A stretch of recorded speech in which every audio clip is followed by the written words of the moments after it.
찬양을 통하여 영광 받으신 줄 믿습니다. 2016년이 시작되었는데 이제 2월 마지막 주일이니까 벌써 봄이 열려오고 있습니다. 세월이 후다닥 달려가는데 또 우리가 우물쭈물하다 보면 하나님이 주신 2016년 귀한 선물도 낭비할 수 있는데 우리 마음가짐을 다시 다져서 열려오는 봄과 함께 기쁨을 담고 생명력으로 충만하고 감사함으로 하나님을 기쁘게 하는 영성의 새로움으로 영적 기쁨으로 살아가는 결단과 새로운 마음다짐의 아침이 되시기 바랍니다. 하나님의 현존 앞에서 영과 진리로 예배함으로 예배를 통한 하나님의 복이 예배 가운데 말씀으로 충만하시기 바랍니다. 새로운 기계를 사거나 새로운 물건을 사면 사용 설명서가 함께 붙어 있습니다. 대부분 사람들은 새로운 기계를 사거나 새로운 제품을 구입할 때 사용 설명서를 무시하고 자기 방식대로 기계를 사용하게 됩니다. 그러다 보면 고장이 잘 나게 되고 그 효능을 다 할 수 없습니다. 새로운 기계를 쓰면 그 기계의 사용 방식을 잘 익혀서 사용해야 그 성능을 잘 실현할 수 있고 또 고장하는 것도 막을 수 있을 것입니다. 사람의 사는 것도 그렇습니다. 사람들은 말합니다. 열심히 살면 된다. 그렇습니다. 열심히 노력해야 할 겁니다. 그러나 무조건 열심히 해서 되는 건 아닙니다. 열심히 하더라도 올바른 방도와 올바른 길을 가야 목표에 이룰 수 있고 성취를 할 수 있는데 방법과 길이 잘못되면 결국은 열심히 하는 것이 어긋날 수가 있습니다. 우리의 신앙생활도 마찬가지라고 생각합니다. 열심히 있으면 하나님이 기뻐하실까요? 물론 열심히 있는 사람이 되어야 합니다. 열심으로 주를 사모해야 됩니다. 그러나 열심히 있는 것이 자기 열심에 빠져버리면 하나님의 뜻을 어기게 되거나 결국은 믿음의 열매를 이룰 수 없습니다. 오늘 우리가 이 말씀을 생각하는 것은 이스라엘 민족이 430년의 바로의 지배에서 벗어나 가나안 땅을 향해 가는 40년 광야길에 있었던 사건을 통해서 신앙생활의 바른 교훈, 신앙생활이 이루어지기 위해서 꼭 지켜야 될 요소가 무언가를 배울 수 있습니다. 이스라엘 민족의 40년 광야 생활은 오늘 이 땅에 사는 성도들의 신앙생활의 모델이 되는 것입니다. 애굽에서 430년 동안 바로 밑에 살던 이스라엘 민족은 하나님의 절대 주권과 은총으로 바로의 손에서 해방되어 자유민이 되었습니다. 스스로 노력하고 스스로 무엇을 이루어서 결과를 이룬 것은 아니고 하나님께서 고통당하는 이스라엘 민족의 신음소리를 들으시고 당신의 절대 주권과 은총으로 이들을 해방하여 주신 것입니다. 하나님은 홍해를 건너게 하셨고 자유를 주셔서 이스라엘 민족을 광야길로 인도하여 새로운 삶을 살도록 하신 것입니다. 이것은 우리 인간들이 죄의 지배를 받고 사탄의 지배를 받는데 하나님의 절대적 은총으로 구원받아서 하나님의 자녀가 되고 의롭다 인정받아서 살아가는 성도의 삶을 의미하는 것이며 그 성화의 삶을 의미한다고 하겠습니다.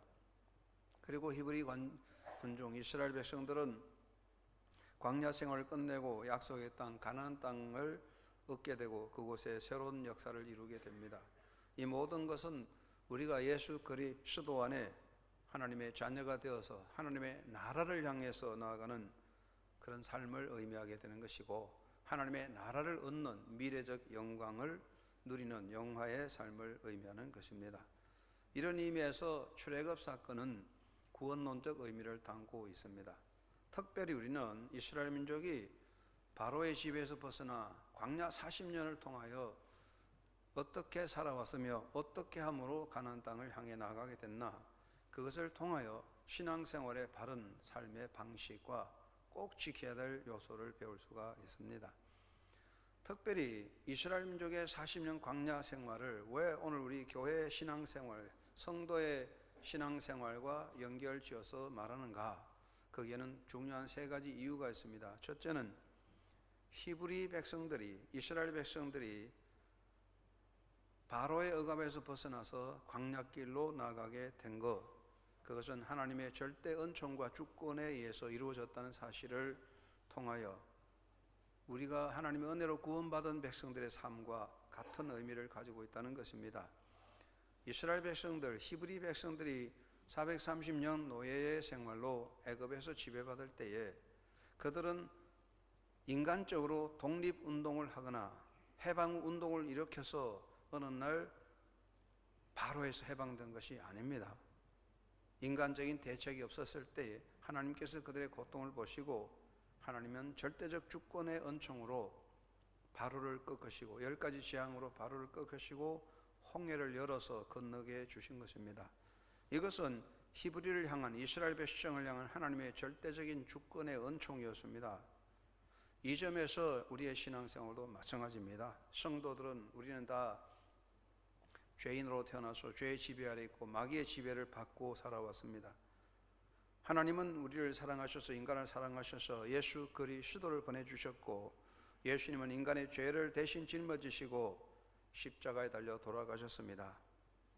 십자가의 사건으로 인하여 인간을 얽어매는 모든 죄와 사망의 법에서 해방되고 자유를 얻은 것입니다.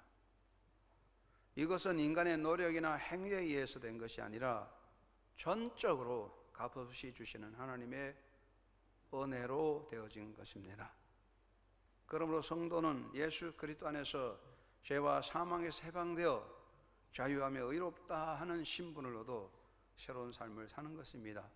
성도의 삶은 자유하는 자의 삶이요 하나님의 자녀된 자로서의 삶이므로 하나님의 절대 주권적 권능 아래서 애굽에서 벗어나 자유함을 얻어 광야길을 나가게 된 히브리의 생활과 같은 맥락에 있습니다. 그래서 광야 생활을 신앙생활과 연결지어 보는 것입니다. 안내하는 분이 있으면 히터를 좀 껐으면 좋겠습니다. 지금 굉장히 온도가 올라가서 더운 것 같습니다. 두 번째 중요한 것은 광야의 고난입니다. 이스라엘 백성들이 바로의 억압에서 벗어나 자유를 얻었지만 그들이 광야에서 경험해낸 것은 광야의 고난이었습니다. 이스라엘 백성들이 바로의 억압에서 벗어났을 때는 자유자의 기쁨과 환희가 있었고 희망의, 가나안 땅에 대한 희망이 가득했지만 그들이 실제로 홍해를 건너서 갔을 때에 그들 앞에는 광야라는 고난의 길이 그들을 기다리고 있었습니다. 40년이라는 광야의 고난을 통과함으로 가나안 땅을 얻게 됩니다. 이와 같이 신앙생활이 그렇습니다.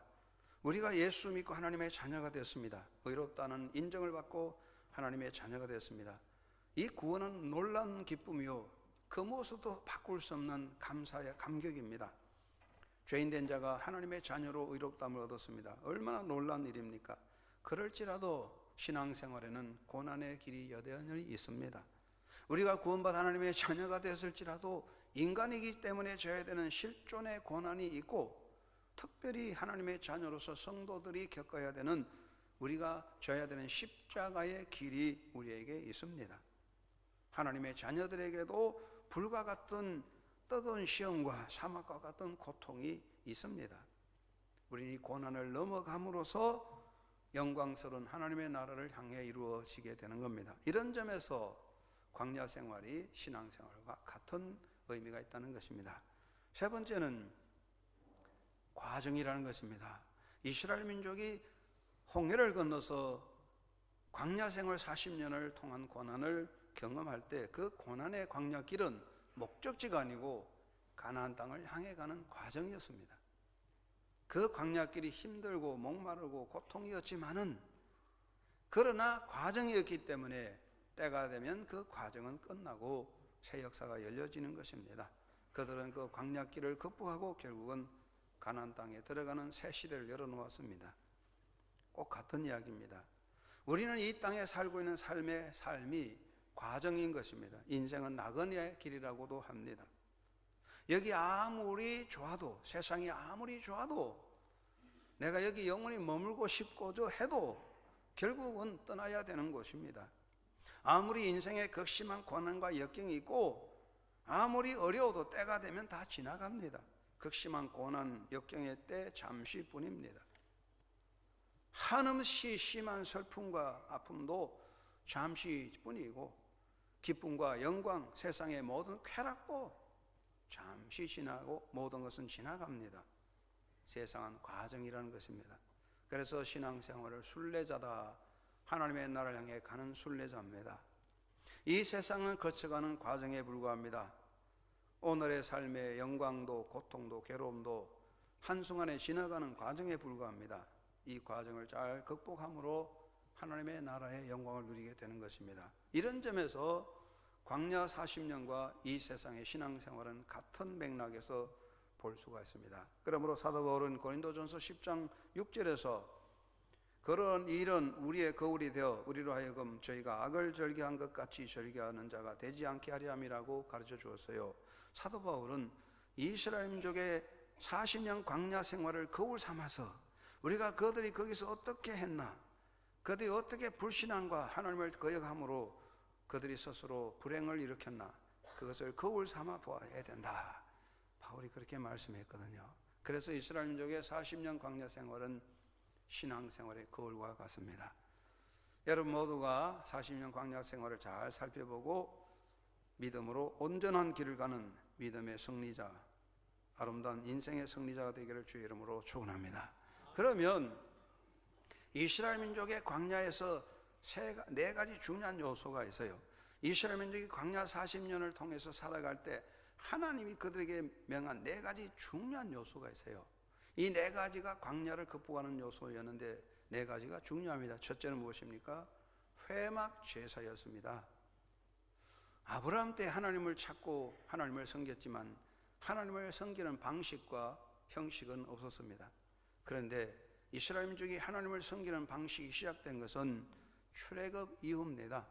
홍해를 건너서 자유민이 되었을 때에 하나님께서 모세를 향하여 명령하시기를 회막 건립과 제사를 명령하였습니다. 하나님은 그들에게 회막을 건립하라고 했습니다. 이스라엘 민족이 애굽을 떠나서 광야길을 행군할 때 광야 생활은 안정된 집이 아니고 지나가는 곳이기 때문에 천막 생활, 텐트 생활을 했습니다. 그런데 하나님은 그 이스라엘 12지파 중심에 하나님을 섬기는 회막, 성막을 건립하라고 명령하셨는데 그 회막은, 그 성막은 마음대로 자기 집을 짓는 방식으로 하는 것이 아니라 하나님이 정해져 주신 규약과 법칙과 자료에 따라서 성막을 건립했습니다. 그래서 그들은 항상 그 성막 중심으로 하나님을 섬겼고, 그리고 성막 제사의 제일 중요한 것은 제사장입니다. 하나님께서는 12지파 중에 레위지파를 택하고 레위지파 중에서 제사장을 세우시고 레위지파로 하여금 회막을 관리하도록 했어요. 이것은 성직이 그때 생겨난 겁니다. 성직의 권한과 책임이 있고 누구든지 대행할 수 없는 그런 권세를 하나님이 허락하셨어요. 그리고 회막 제사는 기분대로 하는 게 아니에요. 하나님이 여러분 아시지만 레위기와 신명기서에 보면 제사법을 명하셨어요. 제사는 제 마음대로 하는 게 아니에요. 하나님이 정하신 법도 안에 세세한 규례를 따라서 제사의식을 행하였던 것입니다. 그래서 이스라엘 민족이 광야에서 제일 먼저 중요한 것은 회막 제사였습니다. 이것은 광야 40년의 제일 중요한 요소였습니다. 두 번째 요소는 만나입니다. 하나님은 이스라엘 민족에게 만나를 주셔서 먹고 살게 하셨습니다. 이스라엘 민족이 광야길을 행군할 때 그들은 정주하는 것이 아니기 때문에 농사를 지을 수가 없었습니다. 그들에게 양식이 항상 문제될 때 하나님께서는 만나를 내려주셨는데, 만나는 두 가지 의미가 있는데 이것은 하나님이 주시는 양식이라는 것입니다. 여러분, 이스라엘 민족이 엄청난 대군이 그 광야길을 행군할 때에 어떻게 양식을 공급할 수 있었겠습니까? 농사를 지을 수도 없었고, 그리고 가나안 땅에 살고 있는 이방 족속을 쳐들어가서 그들의 목축, 그들의 소와 양을 뺏어서 먹은 것도 아닙니다. 하나님께서는 때로는 이방 족속과 부딪혀 전쟁을 할 때에 절대로 이방 족속의 양과 소를 탈취하여 먹지 말라고 했잖아요. 그럼 어떻게 생활합니까? 하나님이 만나를 주셨어요. 만나는 하나님이 주신 양식이었습니다. 그리고 만나는 무엇입니까? 일용할 양식이었어요. 하루하루 먹는 양식이었어요. 이스라엘 백성 가운데 하나님의 법을 무시하고 어떤 사람이 욕심이 나서 그저 앞으로 먹을 3, 4일 먹을 만나를 가득히 모아놓았는데 하룻밤 사이에 다 썩어서 못 먹는 것이 됐어요. 만나는 일용할 양식, 하루 만의 양식이었어요. 하나님은 하루하루 하나님의 은혜로 살도록 만나를 내려주신 거죠. 광야 생활의 두 번째 양식은 만나였습니다. 세 번째 광야에서 중요한 것은 하나님의 계명이었습니다.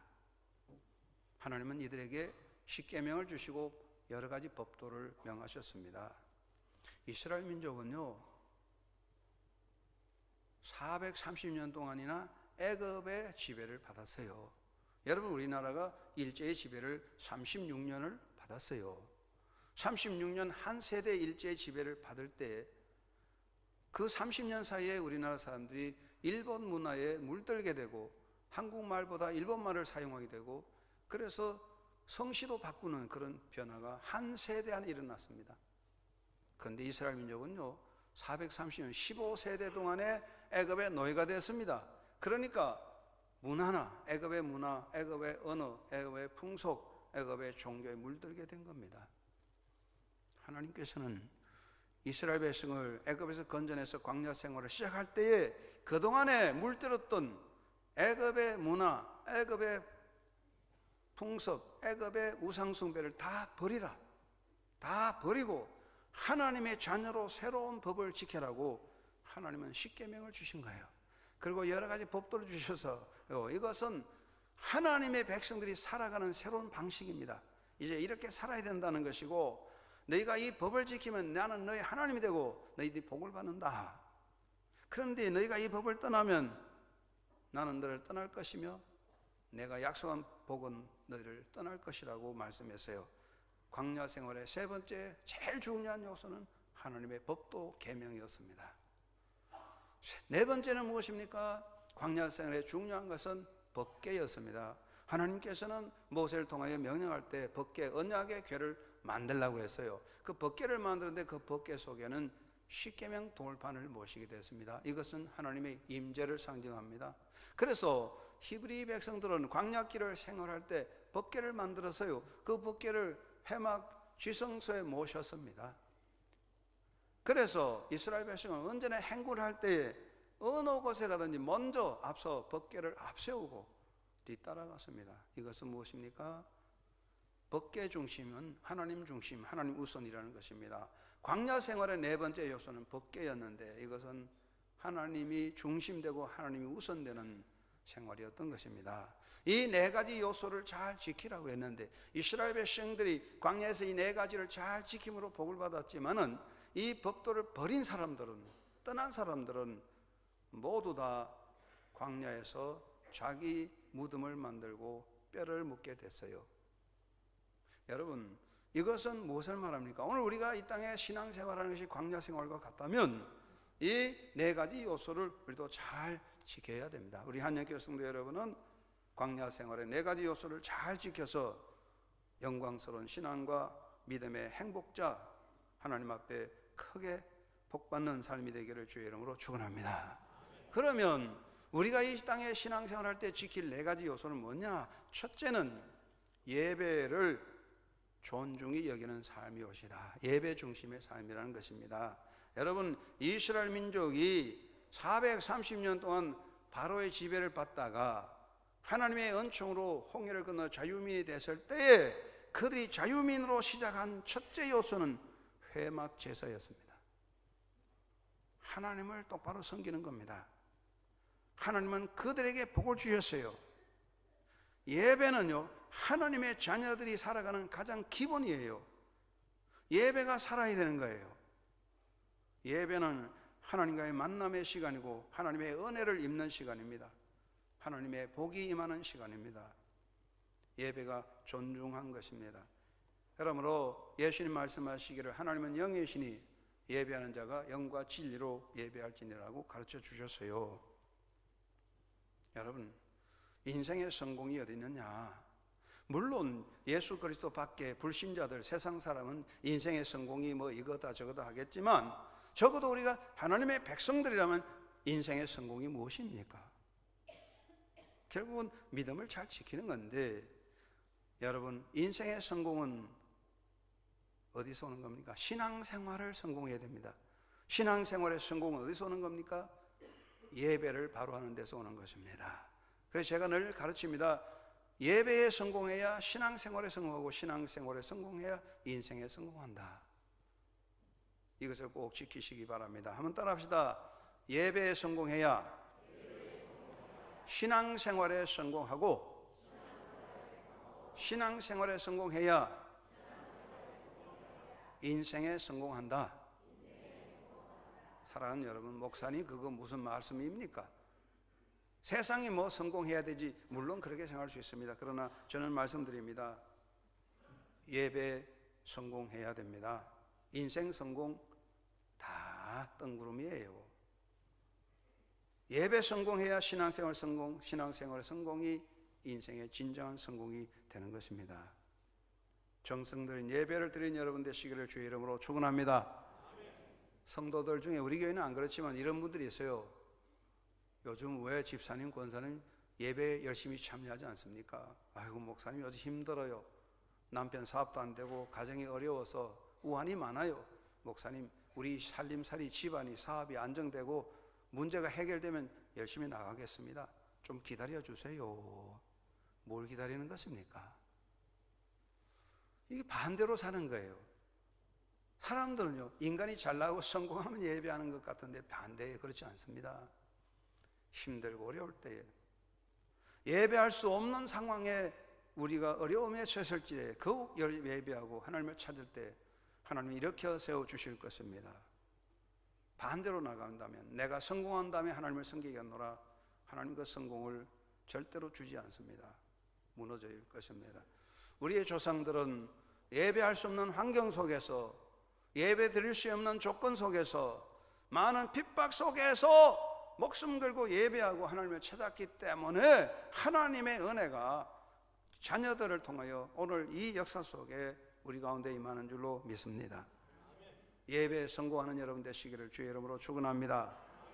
마음가짐을 잘 준비해야 됩니다. 예배의 준비는 마음에서 오는 것입니다. 마음을 비우고 겸비하게 열린 마음으로 인간의 욕심을 버리고 주실 은혜를 사모하는 마음을 가져야 되겠습니다. 이제 봄철이 되면은 들로산으로 나물 떠들어 다니는 분들이 있어요. 요즘이야 뭐 시장에 가서 다 사 먹지만 옛날에는 다 나물을 떠도 왔는데, 나물 떠들어 가는 사람이 뭘 가져가는 것입니까? 바구니를 가져가요. 나물을 떠들어 간다면서 빈손으로 덜렁덜렁 가는 사람은 그 놀러 가는 사람들이지 나물 떠는 사람은 아니에요. 우리 가곡에도 그런 노래가 있어요. 하나님의 은혜도 담는 바구니가 있어야 됩니다. 바구니를 준비해야 됩니다. 우리가 부르는 노래도 그런 노래 있잖아요. 도라지 캐러간 바구니 속에 나리꽃 맥꽃이 웬일인가요? 바구니를 가져가야 나무를 뜯는 거지, 빈손으로 덜렁덜렁 가서 뭘 하겠습니까? 여러분, 우리가 예배하려면 하나님의 말씀의 은혜를 담을 바구니를 준비해 와야 돼요. 여러분, 오늘 바구니를 준비해 오셨습니까? 아니면 빈손으로 덜렁덜렁 왔습니까? 빈손으로 오면 빈손으로 갈 수밖에 없어요. 바구니를 가져와야 담는 겁니다. 마음의 바구니를 준비하시기 바랍니다. 몸가짐을 단정하게 해야 할 겁니다. 하나님을 만나는 시간이지 않습니까? 정성이 필요합니다. 예수님 말씀이 하나님은 영이시니 예배한 자가 영과 진리로 하라 그러는데, 진리라는 말은, 진리라는 그런 말도 있지만 진실이라는 말도 담긴 거죠. 예배는 진실과 정성이 필요한 겁니다. 예배는 거룩한 것입니다. 예배는요, 결혼식, 장례식, 축하식 그런 게 아닙니다. 결혼식, 장례식, 축하식은 뭐 노래도 부르고 뭐 다 할 수 있지만 이 예배는 거룩한 하나님과의 만남이기 때문에 거룩성이 필요한 겁니다. 그래서 여러분 진실한 거룩된 마음의 예배가 되기를 바랍니다. 그리고 단절되지 않는 예배가 되어야 됩니다. 오늘 사도 바울이 말씀하시기를 로마서 12장 1절에 너의 삶으로 하나님 앞에 산 제사를 드리라. 이것이 너희가 드릴 영적 예배니라. 이 말씀은 우리의 생활이 예배가 되라, 그런 말씀이죠. 사람들은 말합니다. 예배하고 생활은 다르지. 예배는 그렇게 해도 생활은 또 이런 거다. 그러면 안 되겠죠. 예배와 생활의 일치 속에 예배 가운데 생활이 있고 생활 속에 예배가 이루어지는 그런 삶이 되면 정말 하나님이 기뻐하실 것입니다. 여러분, 광야 생활의 제1번은 회막 제사였습니다. 그것을 통해 하나님은 그들의 복을 주시고 역사하셨습니다. 예배를 통하여 하나님의 임재를 체험하시고 예배를 통하여 하나님의 복을 받으시고 하나님을 기쁘게 하는 영성의 충만함을 누리게 되기를 주의 이름으로 축원합니다. 두 번째는 무엇입니까? 만나로 사는 생활입니다. 신앙생활의 둘째는 만나 생활인데, 만나가 뭐냐? 하나님께서 이스라엘 민족에게 그냥 공짜로 준 거다. 그럼 우리는 공짜로 주는 거다. 그렇게 생각하면 안 됩니다. 어떤 분은 그래요. 목사님, 나는요 돈 있으면 다 써버려. 안 그러면 다 쓰고 나면 하나님이 계속 채워주셔요. 근데 가만히 보면 그 사람은 좋지만 남들을 괴롭히는 거지. 여러분, 만나는 공짜가 아니에요. 가만히 있으면 다 채워주는 공짜가 아닙니다. 만나는 무엇입니까? 하나님이 주시는 양식입니다. 여러분, 만나 생활이라는 것은 무엇입니까? 은혜로 산다는 것입니다. 여러분, 우리가 살아갈 때에 교만이라는 게 참 무서워요. 교만이 어디서 나오느냐? 교만은 멸망의 선봉이니까. 교만이 들어오면 망하는 거거든요. 내 마음의 교만, 내 가정의 교만, 신앙의 교만 들어오면 망합니다. 용서 안 받아요. 못 받아요. 그러면 교만이 어디서 오느냐? 내 힘으로 한다는 거거든요. 내가 잘났다, 내 힘으로 다 한다, 이게 교만이거든요. 세상 사람들은 하나님의 은혜를 몰라요. 밥 먹을 때 감사하지 않아요. 자기 힘으로 했다는 거예요. 그게 교만이잖아요. 하나님은 교만한 자를 절대로 그냥 두지 않아요. 약한 것은 허물은 용서하지만 교만은 그냥 지나치지 않습니다. 그러면 우리가 무엇입니까? 은혜로 사는 겁니다. 만나는 은혜입니다. 하나님 나는 은혜로 삽니다. 신앙생활의 두 번째는 만나 생활인데, 만나는 은혜입니다. 하나님, 내가 사는 것이 은혜입니다. 그리고 만나는 무엇입니까? 일용할 양식인데, 여러분, 일용할 양식으로 감사하는 생활이 행복한 사람인 줄 믿으시기 바랍니다. 행복과 불행의 요소는 무엇입니까? 사람들은요 행복과 불행을 물질적인 숫자로 계산하는데요, 그렇지는 않는 것 같아요. 여러분, 대한민국이 지금 경제적으로 얼마나 잘 삽니까? GNP에 비해서 전 세계에서 제일 잘 먹고 잘 사는 나라가 대한민국인데, 대한민국 사람의 행복 지수는 이제 꼴찌예요, 꼴찌. 여러분, 전 지구상의 행복 지수를 생각하면 미국, 스웨덴, 독일, 일본 이런 선진국은 행복 지수가 저 꼴찌가 돼 있어요. 왜냐하면 물질적인 풍요, 행복 요소가 아니고 불만은 행복의 모든 것을 가로지는, 불만 불평은 행복을 깨트려 버리는 악의 역사입니다. 우리가 탐욕에 사로잡힐 때 행복할 수 없는 거죠. 일용할 양식이 우리 인생의 신앙생활인데, 만나로 살아가는 신앙생활은 일용할 양식으로 감사하며 사는 것입니다. 예수님이 가르쳐 주신 기도가, 주님이 가르쳐 주신 기도가 매일매일 하는 주님이 가르친 기도 있잖아요. 근데 그 기도가 꼭 마음에 듭니까? 오늘 찬양 때 찬양 은혜롭게 잘했는데, 찬양할 때는 굉장히 경건하죠. 근데 여러분 마음은 어떻습니까? 여러분 정말 주님이 가르친 기도로 정말 만족합니까? 저는 때로는 불만족해요. 하나님 아버지, 제가 살 동안에 배부르게 먹고 잘 살다가 자손대대로 배부르게 먹고 살 충분한 양식을 주시옵소서. 아멘.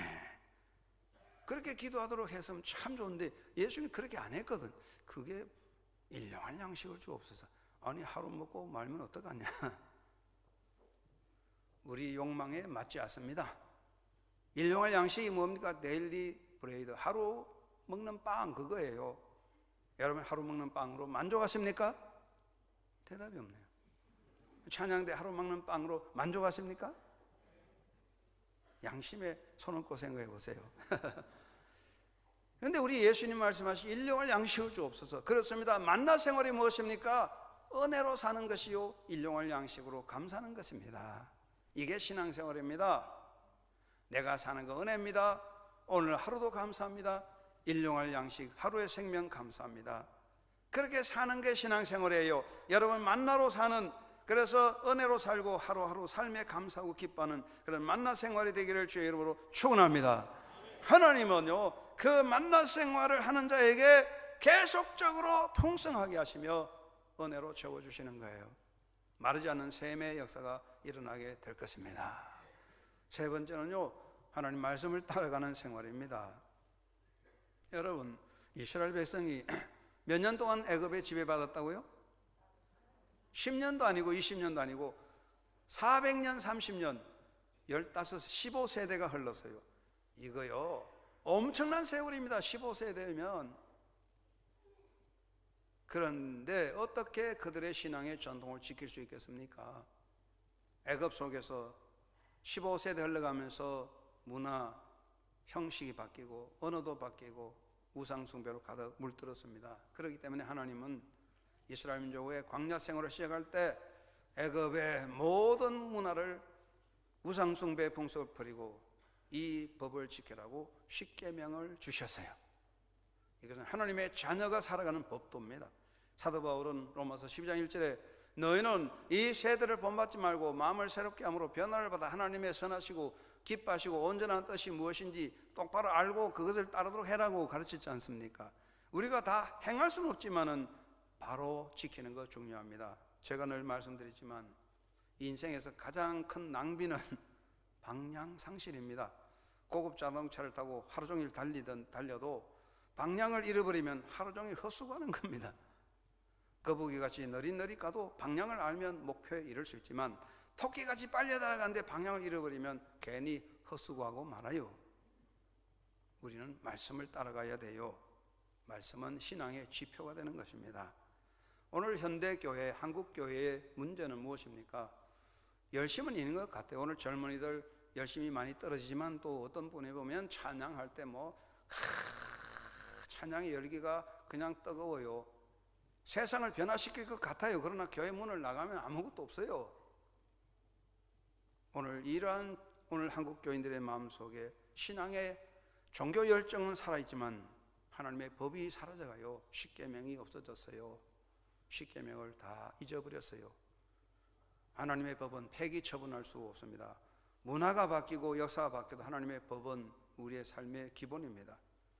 사랑하는 여러분, 히브리 사람들 광야길에 하나님의 법을 따라가듯 우리는 그 법도를 삶의 목표로 삼고 살아가는 그런 삶을 살아갈 때 하나님의 형통하신 복이 있을 줄로 믿습니다. 오늘 찬양 잘 되는데 또 우리 할렐루야 찬양대 물어봐야 되겠는데, 하나님의 법도 십계명의 엑기스는 무엇입니까? 하나님의 법, 율법의 엑기스는 뭐라고 말씀했죠? 긴장하지 말고 말씀해 보세요. 율법의 엑기스는 무엇입니까? 네? 큰 소리로요. 하나님 사랑, 사람 사랑. 하나님을 사랑하는 것, 사람을 사랑하는 것이 율법의 알맹이의 핵심 엑기스라고 예수님 말씀하세요. 그렇다면 우리가 이 땅에 살 때 하나님을 참 사랑하고 이웃을 사랑하는 것은 하나님의 법을 이루는 것입니다. 다 잘해도 대단한 업적이 있고 뭐 엄청난 이름을 다 가져도 하나님의 법을 떠나서면 실격이 되지 않겠습니까? 정말 하나님 사랑하고 사람을 사랑하는 하나님의 법을 따라가는 아름다운 신앙생활 되시기를 주의 이름으로 축원합니다. 네 번째는 무엇입니까? 하나님 우선 생활입니다. 이스라엘 민족은요 광야에서 법궤를 앞세웠어요. 여러분, 이스라엘 민족이 40년 광야를 건너고 모세가 돌아가시고 여호수아가 새로운 지도자가 됩니다. 그래서 여호수아는 이스라엘 민족을 거느리고 약속의 땅 가나안 땅을 향해 나아갑니다. 근데 그 앞에 요단강이 가로막혔는데, 요단강은 작지만 그때 홍수가 져서 건너갈 수 없어요. 이때 어떻게 건너가느냐? 도강작전으로 다리를 놓고 배를 타고 간 게 아닙니다. 법궤를 앞세웠어요. 법궤를 앞세우고 나갈 때에 요단강이 열려졌어요. 할렐루야. 여러분, 하나님 우선이 돼야 맡긴 담이 열릴 줄 믿으시기 바랍니다. 하나님이 우선이 될 때 홍해도 열리고 요단강도 열리는 거예요. 예수님 말씀했어요. 너희는 무엇을 먹을까 마실까 염려하지 말라. 사실 그래요. 무엇을 먹는가 중요합니다. 저희 집 사람은 때때로 물어봅니다. 여보, 오늘 저녁에 뭘 먹으면 될까요? 저도 몰라요. 알아서 하세요. 근데 여러분, 무엇을 먹을까 마실까 사람이 사는데 중요하지만 예수님은 그것보다 너희는 먼저 그의 나라와 그의를 구하라. 그리하면 이 모든 것이 이루어진다 말씀했어요. 먼저는 무엇입니까? 우선순위, 프라이오리티입니다.